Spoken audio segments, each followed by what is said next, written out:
qu'est-ce que l'estime de soi? Tiré d'un livre de Susanna McMahon, Le psy de poche. L'estime de soi peut se définir de bien des façons. Elle consiste à s'aimer et se respecter soi-même, à se mettre à la première place et à répondre à ses propres besoins. Elle consiste à s'accorder la considération que l'on mérite, c'est-à-dire la plus haute. Il ne faut pas se contenter de s'aimer soi-même, il faut se comporter vis-à-vis de soi avec amour, en toutes circonstances.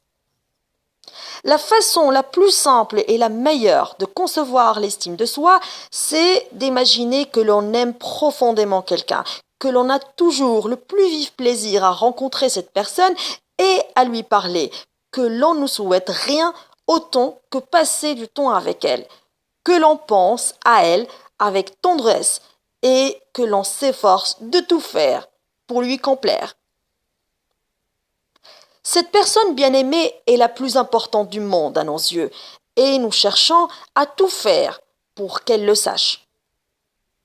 À présent, mettez-vous à la place de cette personne et agissez exactement de la même façon vis-à-vis de vous-même. Voilà ce qu'est l'estime de soi.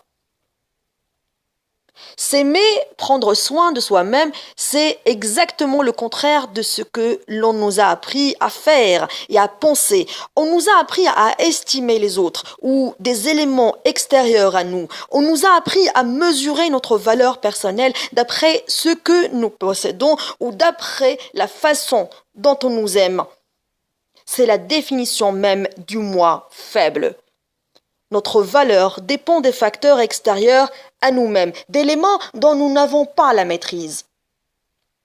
Quand l'opinion que nous avons de nous-mêmes est fondée sur l'amour d'un tiers, sur notre emploi, sur notre salaire ou sur notre réussite, nous sommes dans une situation à haut risque. Nous nous exposons à de cuisants échecs.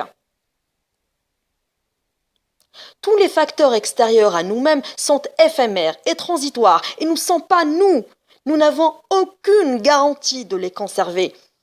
Par conséquent, si nous confions à des variables externes les sentiments que nous éprouvons vis-à-vis de nous-mêmes, si nous éprouvons de l'estime pour nous-mêmes à condition d'être aimés ou de bénéficier d'une bonne situation, que va-t-il nous arriver si ces circonstances changent, si notre couple se défait ou que nous nous retrouvons au chômage?